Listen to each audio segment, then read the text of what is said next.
Hi students, welcome in this video. और अब हम लोग को पढ़ना है इलेक्ट्रॉन डिस्प्लेसमेंट इफेक्ट। तो इसकी जरूरत हमको क्यों है, ये समझने के लिए आप सबसे पहले समझेंगे रिएक्शन मैकेनिज्म। रिएक्शन मैकेनिज्म किसे कहते हैं, इसको समझिए आप लोग पहले। रिएक्शन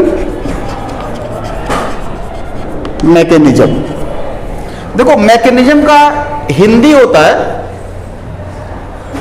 या रिएक्शन मैकेनिज्म का हिंदी होता है क्रिया विधि, मतलब प्रोसीड करने का तरीका। रिएक्शन के प्रोसीड करने का वे ऑफ प्रोग्रेस, उसी को कहते हैं रिएक्शन मैकेनिज्म। तो रिएक्शन मैकेनिज्म को रिप्रेजेंट कैसे करते हैं ये समझिए आप। यहाँ पे आप लोग जानते हैं रिएजेंट से प्रोडक्ट का फॉर्मेशन ही केमिकल रिएक्शन है। रिएजेंट और प्रोडक्ट दोनों केमिकली डिफरेंट सब्सटेंस होते हैं। And reaction is formation of new bond and breakdown of old bond. Reaction is breakdown of old bond and formation of new bond. तो पहले old bond break होगा, then new bond का formation होगा। आप सबको पता है कि old bond के breakdown में amount of energy required होगा and new bond के formation में amount of energy liberate होगा। तो after the breakdown of old bond जो स्पीसीज बनेगा वो हाई एनर्जी स्पीसीज होगा, क्योंकि आपने रिएजेंट को एनर्जी दिया, फिर उसका ओल्ड बॉन्ड ब्रेक हुआ, और ओल्ड बॉन्ड के ब्रेक होने के बाद जो स्पीसीज बना वो स्पीसीज क्या है, हाई एनर्जी स्पीसीज, क्योंकि आपने एनर्जी दिया उसको, तो वो अनस्टेबल होगा। दिस मीन्स जब रिएक्शन प्रोसीड करता है उसमें ओल्ड बॉन्ड ब्रेक होता है, ओल्ड बॉन्ड ब्रेक होने के बाद जो स्पीसीज बनती है वो species highly unstable and high energy species होती है, वो ज्यादा देर तक एग्जिस्ट नहीं कर सकता। तो वो जो रिएक्शन के बीच में बन रहा है हाई एनर्जी स्टेट और लेस स्टेबल स्पीसीज, वही स्पीसीज फिर से कंबाइन करता है और कंबाइन करके प्रोडक्ट बना लेता है, क्योंकि वो ज्यादा देर तक उस फॉर्म में एग्जिस्ट नहीं कर सकता। तो जब फिर से कंबाइन करके न्यू बॉन्ड फॉर्म करता है तो न्यू बॉन्ड के फॉर्मेशन में एनर्जी लिबरेट होती है, हाई एनर्जी स्टेट से एनर्जी लिबरेट करेगा और फिर प्रोडक्ट में कन्वर्ट हो जाएगा और प्रोडक्ट स्टेबल हो जाएगा, क्योंकि एनर्जी लिबरेट हो गई तो लो एनर्जी स्टेट में आ गया हो, और लो एनर्जी स्टेट में कोई भी चीज स्टेबल होती है। तो इस तरह से आप जब एनर्जी लेवल ग्राफ प्लॉट करते हो, इसका रिएक्शन का energy level graph, energy versus time graph, तो आप देखेंगे टाइम के साथ इनिशियली आपने लिया था रिएक्टेंट, और रिएक्टेंट एक लो एनर्जी स्टेट में एक स्पीसीज था, फिर आपने इसको एनर्जी दिया तो इसकी एनर्जी बढ़ती गई।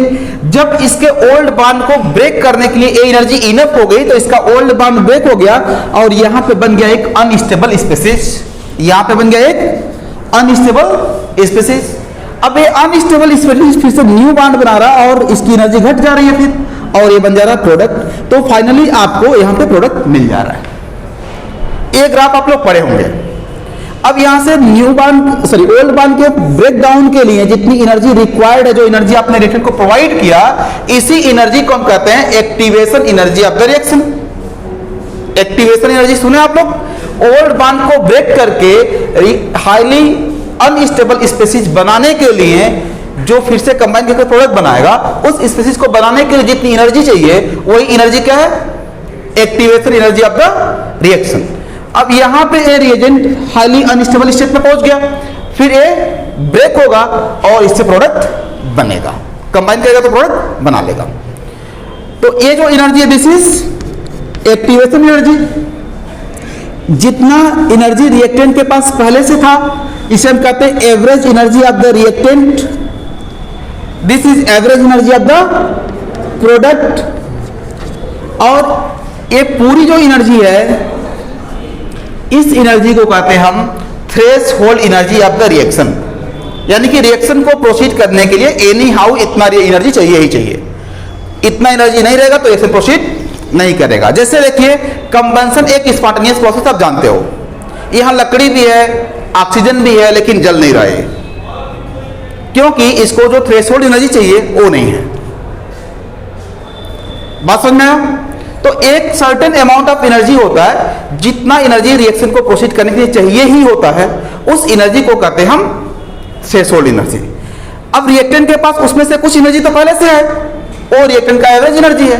इसके बाद जो एनर्जी इसको और चाहिए वही एक्टिवेशन एनर्जी है। बात समझ में आ गया सबको? तो ओल्ड बॉन्ड ब्रेक होने के बाद जो स्पीशीज बनेगा, एक क्या बनेगा, इस चीज को समझने के लिए आपको सबसे पहले समझना पड़ेगा type of cleavage of bond, type of breakdown of bond. Bond कितने तरीके से ब्रेक हो सकता है। तो first is homolytic cleavage. Homolytic cleavage, इसी को होमोलिसिस भी कहते हैं, और इसी को हम होमोलिटिक क्लीवेज भी कहते हैं या होमोलिटिक ब्रेकडाउन भी कहते हैं। होमोलिटिक क्लीवेज में क्या होता है, अगर कोई बॉन्ड है पहले से और ये ब्रेक हो रहा है तो ये इस तरीके से ब्रेक होता है कि शेयर्ड पेयर इलेक्ट्रॉन दोनों एटम को इक्वली ट्रांसफर हो जाते हैं।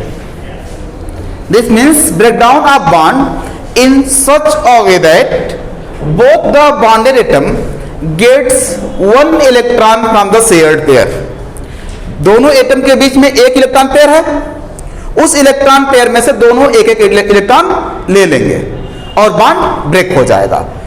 दोनों एक एक इलेक्ट्रॉन ले रहे हैं, इसलिए होमोलिसिस कहते हैं। होमो मतलब सेम होता है, यानी कि जो शेयर्ड पेयर है वो सिमिलरली दोनों के पास चला जा रहा है, इसीलिए इसको हम कहते हैं होमोलिसिस और होमोलिटिक क्लीवेज। जैसे देखिए ये दो हाइड्रोजन बॉन्ड बनाए हैं और इनके बीच में जो शेयर्ड पेयर इलेक्ट्रॉन है वो दोनों के पास एक एक इलेक्ट्रॉन ट्रांसफर हो जा रहा है। तो इससे जो स्पीशीज बनेगी यही स्पीशीज हाई एनर्जी स्टेट में बन रहा है और यही अनस्टेबल स्पीशीज है। यही ना ओल्ड बॉन्ड ब्रेक होने के बाद बना। तो ये बन गया आपका हाइड्रोजन फ्री रेडिकल। क्या कहते हैं इसको हम? Free radical. फ्री रेडिकल ऐसे स्पीशीज होते हैं जिनके पास ओल्ड बॉन्ड के ब्रेक होने से एक फ्री इलेक्ट्रॉन आ जाता है, और ये हाईली अनस्टेबल रिएक्टिव स्पीशीज होते हैं जो ज्यादा देर के लिए एग्जिस्ट नहीं कर सकते। क्लियर? तो ये हाइड्रोजन फ्री रेडिकल हो गया। ऐसे आप देखो, अगर मेथेन की बात कर लेते हैं हम, CH4 है ये, अगर इसके किसी बॉन्ड का होमोलिसिस हो जाए तो क्या होगा? मान लीजिए इस बॉन्ड का होमोलिटिक क्लीवेज हो जाए। देखो यहां पे हम यूज कर रहे हैं half headed curve arrow. Half headed curve arrow, half headed curve arrow represents transfer of single electron. It represents transfer of single electron. जहां भी एक इलेक्ट्रॉन का ट्रांसफर होगा उसको हम ऐसे रिप्रेजेंट करेंगे हाफ हेडेड कर्व एरो से।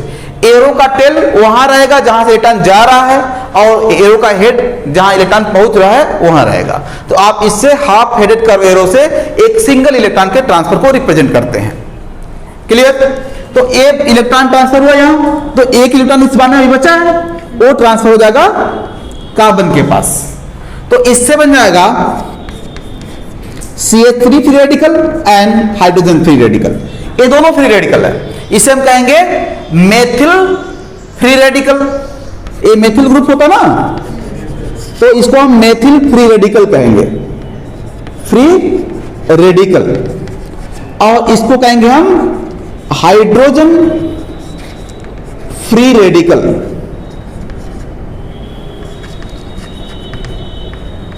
तो आप लोग को समझ में आ गया होगा कि अगर ओल्ड बॉन्ड का ब्रेकडाउन होमोलिटिक मेथड से होता है तो फ्री रेडिकल बनेगा। जो हाई एनर्जी स्टेट में स्पीशीज बनेगा वो क्या होगा? फ्री रेडिकल होगा। Any confusion? अब दूसरा तरीका बॉन्ड के ब्रेकडाउन होने का क्या है? Heterolytic cleavage. हेट्रोलिटिक क्लीवेज, इसी को हम हेट्रोलिसिस भी कहते हैं, इसी को हेट्रोलिटिक फिजन भी कहते हैं, और इसी को हम हेट्रोलिटिक ब्रेकडाउन भी कहते हैं। Heterolytic breakdown, heterolytic fission, heterolytic cleavage और हेट्रोलिसिस इसी का नाम है। इसमें क्या होता है? देखिए जैसे CH3Cl है, आप इसको ऐसे लिख दीजिए CHH। This is CH3Cl। Carbon और क्लोरीन को आप देखिए, मोर इलेक्ट्रोनेगेटिव कौन है? Chlorine. This means the shared pair electron is strongly attracted toward the chlorine. That's why chlorine है पार्शियल नेगेटिव एंड कार्बन है पार्शियल पॉजिटिव चार्ज। तो जब ए बॉन्ड ब्रेक होगा तो दोनों इलेक्ट्रॉन जो शेयर्ड पेयर है वो क्लोरीन की तरफ यानी कि मोर इलेक्ट्रोनेगेटिव एटम की तरफ शिफ्ट हो जाएंगे। ए बॉन्ड ऐसे टूटेगा कि दोनों इलेक्ट्रॉन एक ही एटम की तरफ चले जाएंगे जो मोर इलेक्ट्रोनेगेटिव है। तो इससे क्या बनेगा, कार्बन पे आ गया पॉजिटिव चार्ज और क्लोरीन पे नेगेटिव चार्ज। क्लोरीन आया दो इलेक्ट्रॉन लेकिन हम एक ही नेगेटिव चार्ज यहां दिखा रहे हैं। Do you know why? क्योंकि शेयर्ड पेयर में एक इलेक्ट्रॉन तो क्लोरीन का ही था ना, एक कार्बन का गया इसके पास, तो इसके ऊपर 1 नेगेटिव और इसके ऊपर 1 पॉजिटिव। जिसके ऊपर पॉजिटिव चार्ज आता है इसको हम कहते हैं कैटायन और जिसके ऊपर नेगेटिव चार्ज आता है इसे एनायन। और अगर एक कैटायन कोई एल्किल ग्रुप है तो इसे कार्बोकैटायन कहते हैं, कार्बोकैटायन। और कार्बोनियम आयन, कार्बोकैटायन और कार्बोनियम आयन कहते हैं इसको, कार्बोनियम आयन। क्लियर? तो हेट्रोलिटिक फिजन से बन गया कार्बोकैटायन और एनायन। एनायन भी कार्बो एनायन हो सकता है। कैसे? देखिए, अगर ये बॉन्ड टूटता है CH4 है मान लीजिए और ये अपना दोनों इलेक्ट्रॉन इस कार्बन को देके निकल रहा है, तो क्या होगा, C के ऊपर आएगा नेगेटिव चार्ज और H पे पॉजिटिव चार्ज। तो this is cation and this is anion. Anion जो है एक एल्किल ग्रुप है तो इसे हम कहेंगे कार्बो एनायन, कार्ब एनायन। देखो कार्बो होता है लेकिन ओ हटा देगी क्योंकि ये वावल आ रहा है यहां पे, तो एक कार्ब एनायन हो जाएगा, कार्ब एनायन हो जाएगा। क्लियर? तो इसको हम कहते हैं कार्बन आयन और इसे कहते हैं कार्बोकैटायन। कोई भी एल्किल ग्रुप हो, मेथिल ग्रुप होना जरूरी नहीं है। ये मेथिल कार्बोकैटायन है और ये मेथिल कार्बन आयन है, लेकिन एथिल प्रोपिल ब्यूटिल कोई भी ग्रुप यहां पे हो सकता है। ये प्राइमरी सेकेंडरी टर्शियरी हो सकते हैं। अभी हम कार्बोकैटायन कार्बन आयन डिटेल में पढ़ेंगे तो ये बात डिस्कस किया जाएगा। तो यहां पे आप लोगों को समझ में आ गया कि जो कोवेलेंट बॉन्ड है ये दो तरीके से ब्रेक होते हैं, homolytic fission and heterolytic fission. Homolytic fission में फ्री रेडिकल बनता है और हेटेरोलिटिक फिजन में कैटायन और एनायन बनते हैं। जो कैटायन बना ये इलेक्ट्रॉन डिफिशिएंट हो जाएगा, मतलब इसका ऑक्टेट कंप्लीट नहीं है। और जो इलेक्ट्रॉन डिफिशिएंट स्पीशीज होते हैं उनको इलेक्ट्रोफाइल कहते हैं, इलेक्ट्रॉन लविंग ग्रुप कहते हैं उसको। Electron loving means electrophile. और जो नेगेटिव आयन होते हैं वो इलेक्ट्रॉन रिच हो जाते हैं और जो इलेक्ट्रॉन रिच स्पीशीज होता है वो न्यूक्लियस की तरफ अट्रैक्ट होता है, इसलिए उसे न्यूक्लियोफाइल कहते हैं। तो Cl- is nucleophile and carbocation is electrophile. अभी हम लोग इलेक्ट्रोफाइल और न्यूक्लियोफाइल भी डिटेल में पढ़ेंगे। यहां पे this is nucleophile and this is electrophile.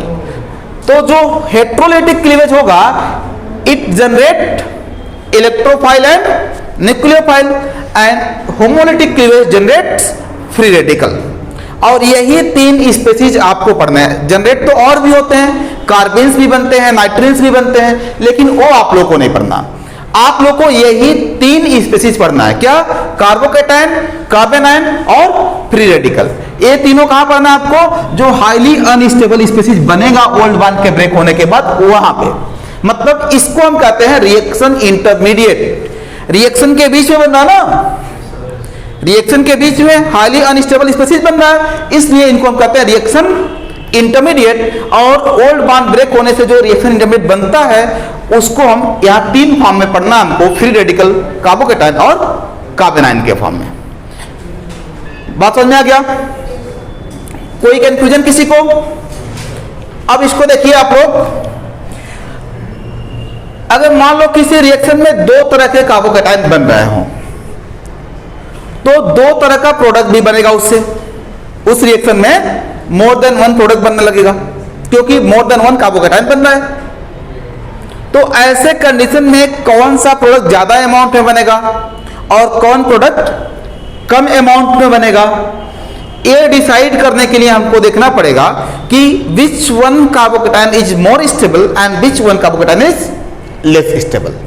अभी हमने बताया कि ये अनस्टेबल होते हैं, फिर भी अगर इन दो बन रहे हैं और दोनों में से एक की स्टेबिलिटी थोड़ा ज्यादा है और दूसरे की स्टेबिलिटी थोड़ी कम है, तो जिसकी स्टेबिलिटी ज्यादा होगी उससे प्रोडक्ट ज्यादा बनेगा।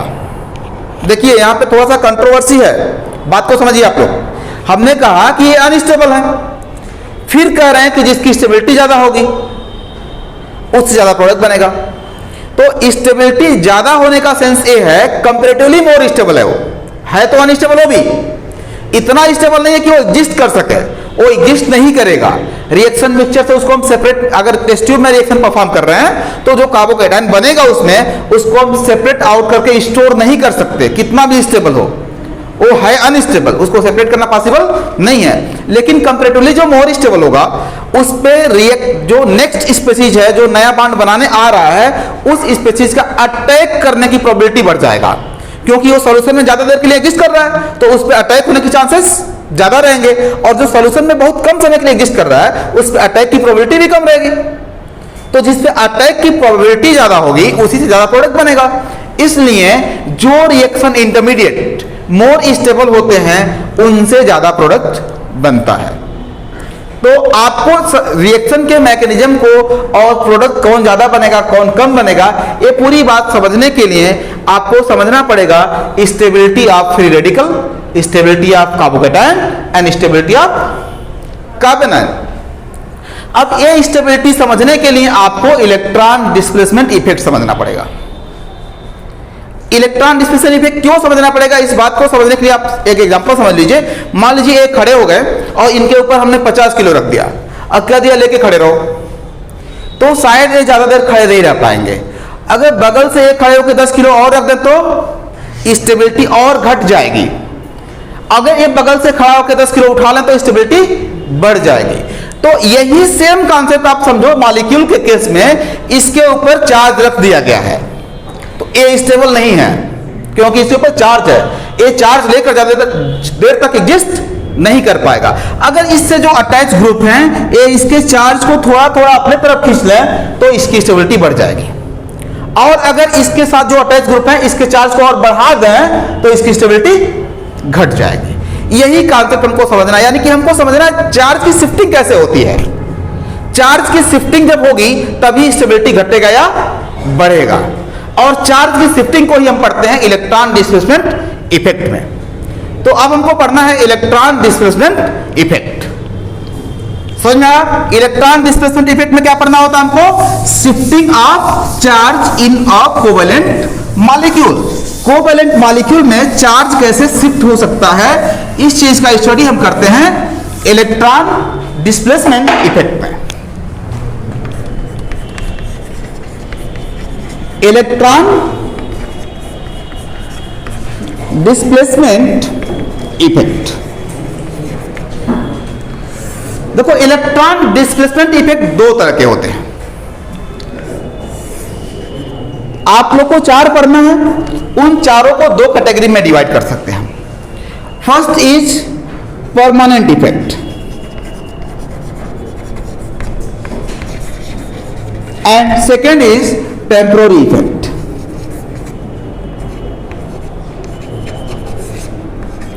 टेम्पोररी इफेक्ट मतलब ऐसा इफेक्ट जो सराउंडिंग के वजह से आ रहा है, मतलब उस मॉलिक्यूल को जहां रखा जा रहा है, जिस सॉल्यूशन में, जिस कंडीशन में, उसके अराउंड ऐसा सिचुएशन बन जा रहा है कि उसका इलेक्ट्रॉन कहीं शिफ्ट कर रहा है, तो टेम्पोररी इफेक्ट है। अगर किसी मॉलिक्यूल में इलेक्ट्रॉन शिफ्ट करने का रीजन उस मॉलिक्यूल में ही हो, उस मॉलिक्यूल में अटैच हो ऑलरेडी, तो वो परमानेंट इफेक्ट हो जाएगा। परमानेंट इफेक्ट में आप लोग को पढ़ना है तीन effect: inductive effect, inductive effect, resonance effect, इसी में मेजोमेरिक भी समझ लेंगे, और नेक्स्ट हाइपर कॉन्जुगेशन, ये आप लोग को पढ़ना है परमानेंट इफेक्ट, और एक टेम्पोररी इफेक्ट आपको पढ़ना है, that is electromeric effect. Electromeric effect, तो ये टोटल 4 इलेक्ट्रॉन डिस्प्लेसमेंट इफेक्ट पढ़ना है। मतलब आपको इन चारों में यही समझना है कि इलेक्ट्रॉन कैसे कैसे डिस्प्लेस कर सकता है। ये चारों इलेक्ट्रॉन के शिफ्टिंग का तरीका है, मेथड है, प्रोसेस है, और यही हमको समझना है। तो पहले हम स्टार्ट करते हैं इंडक्टिव इफेक्ट से। इंडक्टिव इफेक्ट,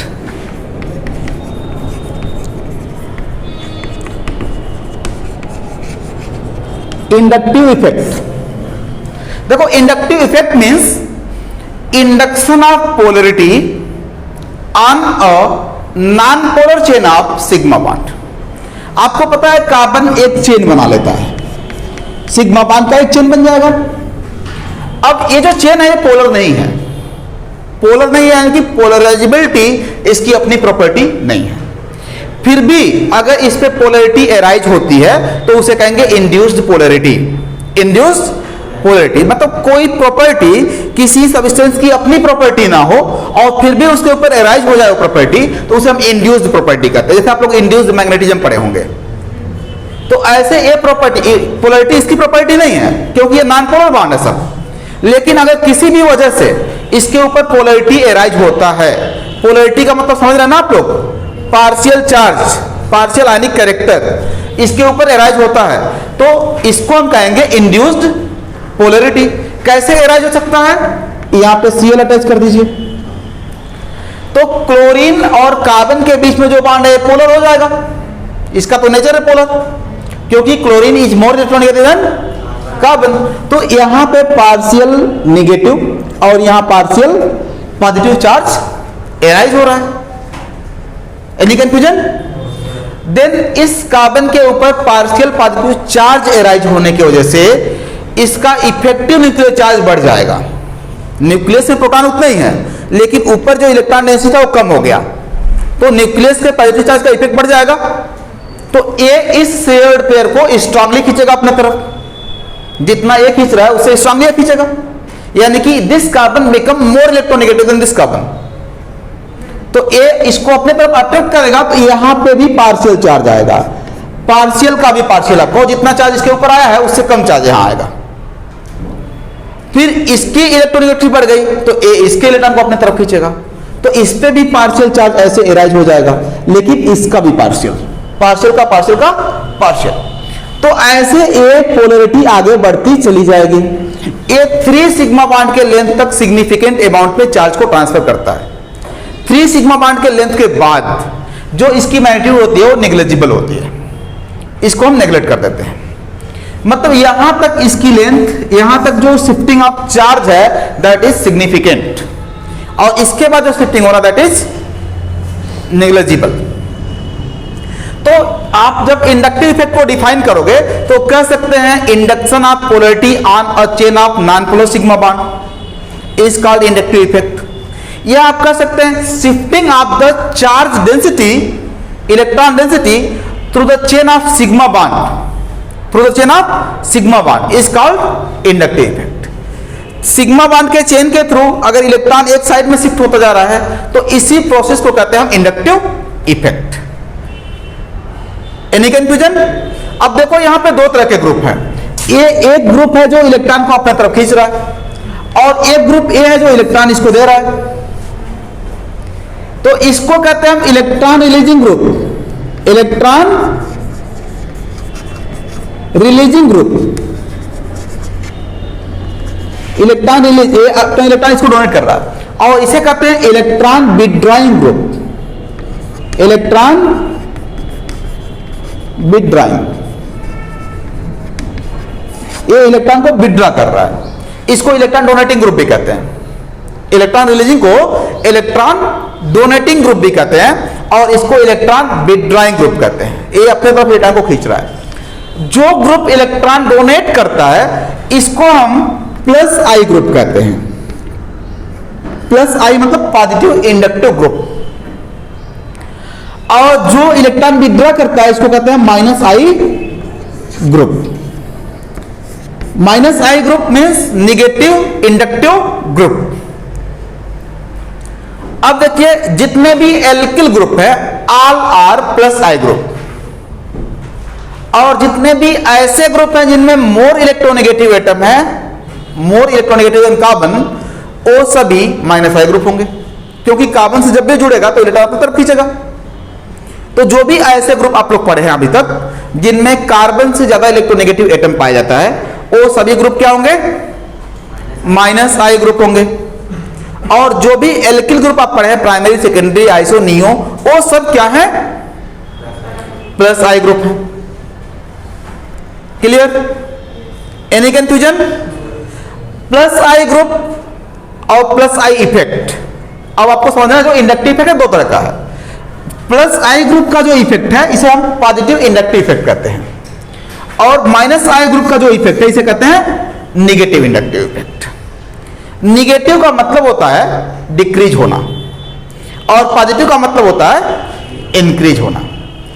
तो ऐसे ग्रुप जो किसी एल्किल चेन से अटैच होकर उस एल्किल चेन के ऊपर इलेक्ट्रॉन डेंसिटी को इंक्रीज कर देते हो, उसे हम प्लस आई ग्रुप कहेंगे, और उसके इस इफेक्ट को प्लस आई इफेक्ट कहेंगे। अगर कोई एल्किल ग्रुप किसी चेन से, कार्बन चेन से अटैच होता है, तो alkyl group as a plus I group अपने इलेक्ट्रॉन को डोनेट करेगा, तो उसके ऊपर इलेक्ट्रॉन डेंसिटी बढ़ा देगा। तो ये प्लस आई ग्रुप और इसका ये जो इफेक्ट है इसी को प्लस आई इफेक्ट कहते हैं। क्लियर? और अगर कोई माइनस आई ग्रुप किसी कार्बन चेन से अटैच होगा तो उसके इलेक्ट्रॉन को विड्रॉ कर लेगा, उसके ऊपर इलेक्ट्रॉन डेंसिटी को घटा देगा, तो इसको कहेंगे हम माइनस आई ग्रुप, और इसका जो इफेक्ट है माइनस आई इफेक्ट। तो निगेटिव का मतलब decrease of electron density and positive का मतलब increase of electron density. Clear? तो इंडक्टिव इफेक्ट को आप लोग डिफाइन कर लेंगे, shifting of electron density through the chain of sigma bond. Shifting of electron density through the chain of sigma bond is called inductive effect. दो तरह का होता है, first positive inductive effect. Positive inductive effect को आप लोग define कर लेंगे, the phenomena in which electron density on carbon chain increases due to inductive effect is called positive inductive effect, and the group which are responsible for this are called positive inductive group. The phenomena in which electron density on alkyl chain increases due to inductive effect is called positive inductive effect, and the group which are responsible for this are called positive inductive group.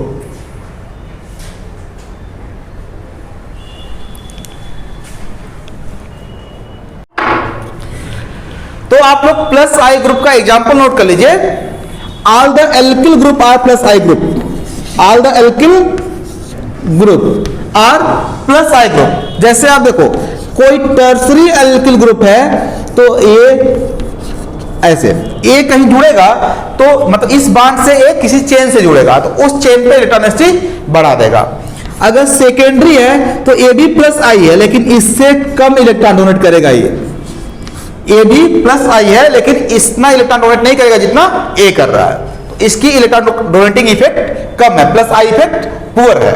फिर इससे आगे जाएंगे आप primary group पे तो primary group इससे भी poor है, और मेथिल पे जाएंगे तो मेथिल इससे भी पुअर इलेक्ट्रॉन डोनर है। तो these are plus I group.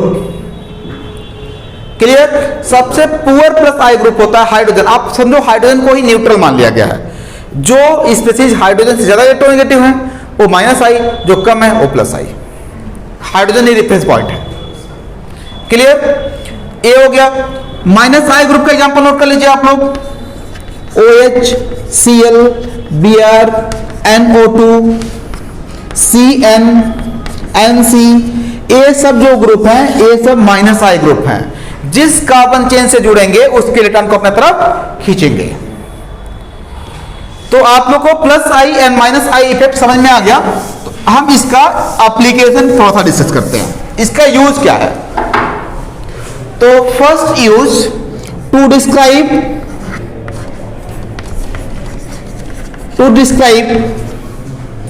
Stability of carbocation and carbanion. जो रिएक्शन इंटरमीडिएट बनेंगे कार्बोकैटायन कार्बेनाइन, उनके स्टेबिलिटी को डिस्क्राइब करने के लिए हम इनको इस इफेक्ट को यूज करेंगे। तो फर्स्ट थिंग देखो, stability of carbocation, it is directly proportional to number of plus I group। जितना ज्यादा प्लस आई ग्रुप होंगे कार्बोकैटायन उतना ज्यादा स्टेबल होगा, क्योंकि प्लस आई ग्रुप क्या करते हैं, कार्बोकैटायन के ऊपर जो पॉजिटिव चार्ज होता है इसको न्यूट्रलाइज करते हैं, तो पॉजिटिव चार्ज की मैग्नीट्यूड घटती है। आप सीधा सा एग्जांपल याद रखो कि हम किसी को खड़ा कर दिए और उसके ऊपर 50 किलो वेट रख दिए और उसको लेके खड़े रहने के लिए कह रहे हैं, तो वो ज्यादा देर तक खड़ा नहीं रह पाएगा। अगर उसके बगल से खड़ा होकर कोई उस वेट को कम करता है तो स्टेबिलिटी बढ़ेगी, और उसके बगल से खड़ा होकर उसके वेट को बढ़ाता है तो स्टेबिलिटी घटेगी। ये सेम कॉन्सेप्ट आपको हर एक इफेक्ट में यूज करना है। मतलब जहां भी किसी भी तरह के इलेक्ट्रॉन डिस्प्लेसमेंट इफेक्ट की वजह से चार्ज की मैग्नीट्यूड घटेगी तो स्टेबिलिटी बढ़ जाएगा, और जहां भी चार्ज का मैग्नीट्यूड बढ़ेगा स्टेबिलिटी घट जाएगा। एक कॉन्सेप्ट याद रखेंगे आप। अब देखो प्लस आई इफेक्ट इसके मैग्नीट्यूड को डिक्रीज कर रहा है, इसने स्टेबिलिटी को इंक्रीज कर रहा है। अगर प्लस आई ग्रुप आप कम कर दीजिए तो इसकी स्टेबिलिटी कम हो जाएगी। तो ऐसे आप प्राइमरी, सेकेंडरी और टर्सरी कार्बोकैटायन को कंपेयर कर सकते हो कि ये प्राइमरी कार्बोकैटायन सबसे कम स्टेबल है, सेकेंडरी उससे ज्यादा और टर्सरी सबसे ज्यादा स्टेबल है।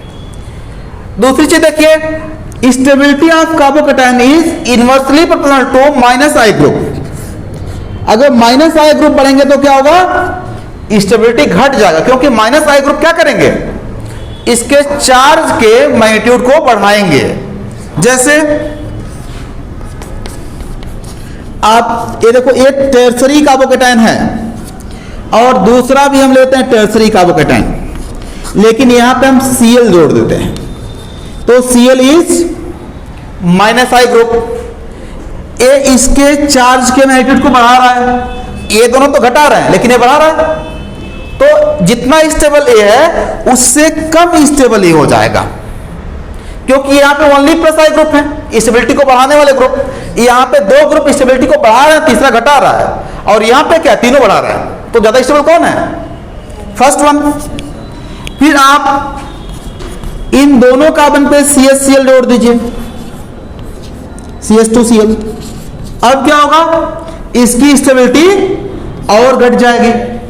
दिस मीन्स जैसे जैसे माइनस आई ग्रुप का नंबर बढ़ते जाएगा कार्बोकैटायन की स्टेबिलिटी घटती जाएगी।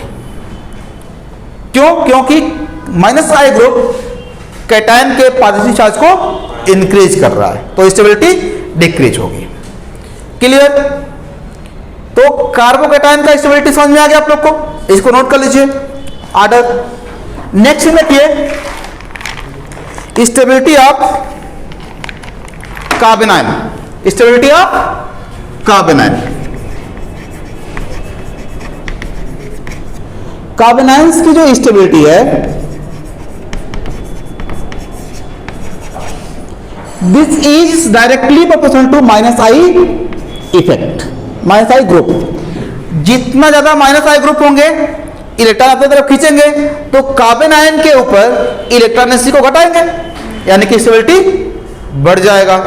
जैसे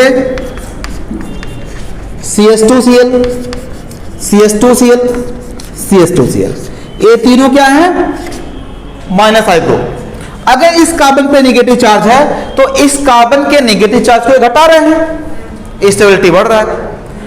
अगर यहां पे दो ही माइनस आई ग्रुप होते तो CH2Cl CH2Cl एंड CH3। तो ए इससे कम स्टेबल होता है, ए ज्यादा स्टेबल है। मतलब कार्बोकेटाइन का उल्टा, कार्बोकेटाइन के ऑर्डर का जस्ट अपोजिट ऑर्डर मिल जाएगा आपको। देन अगर एक और CH2Cl जोड़ दीजिए आप यहां पे, तो स्टेबिलिटी और ज्यादा बढ़ जाएगी। सॉरी, ए ज्यादा स्टेबल है, यहां ए ज्यादा स्टेबल हो गया, दोनों इक्वल हो गया ना। ये यहां पे एक Cl और कम कर दीजिए आप, तो ए CH3 हो गया और ए भी CH3, तो ए ऑर्डर ऑफ स्टेबिलिटी मिल गया आपको। यहाँ पे ज्यादा आई माइनस आई ग्रुप है, यहाँ पे उससे कम, यहाँ पे सबसे कम। तो जैसे से माइनस आई ग्रुप का नंबर घटता जाएगा स्टेबिलिटी भी डिक्रीज होती जाएगी। लेकिन प्लस आई के केस में देखेंगे तो ये भी यहाँ इनवर्सली प्रोपोर्शनल हो जाएगा। प्लस आई ग्रुप क्या होगा इसके, इनवर्सली प्रोपोर्शनल हो जाएगा। जितना ज्यादा प्लस आई ग्रुप होगा स्टेबिलिटी उतनी कम होगी कार्बन आयन की। सबसे ज्यादा स्टेबल प्राइमरी है, क्योंकि प्लस आई ग्रुप क्या करेंगे, इलेक्ट्रॉन डोनेट करेंगे, तो इसके ऊपर इलेक्ट्रॉन की डेंसिटी बढ़ाएंगे, यानी कि अनस्टेबलाइज कर रहे हैं। जितना ज्यादा प्लस आई ग्रुप है इस कार्बन आयन को उतना ज्यादा अनस्टेबल बना रहा है। यहाँ पे 3 ग्रुप है तो ज्यादा अनस्टेबल होगा, ए 2 ग्रुप है तो उससे कम अनस्टेबल होगा, और ये सबसे कम अनस्टेबल यानी कि सबसे ज्यादा स्टेबल हो जाएगा। तो this is order of unstability कह सकते ना, या आप इसको ऐसे बनाना, ए हो जाएगा स्टेबिलिटी का ऑर्डर। सबसे कम स्टेबल, उससे ज्यादा स्टेबल, ए सबसे ज्यादा stable. Clear? Plus I group बढ़ेंगे तो स्टेबिलिटी घटेगा। Any confusion?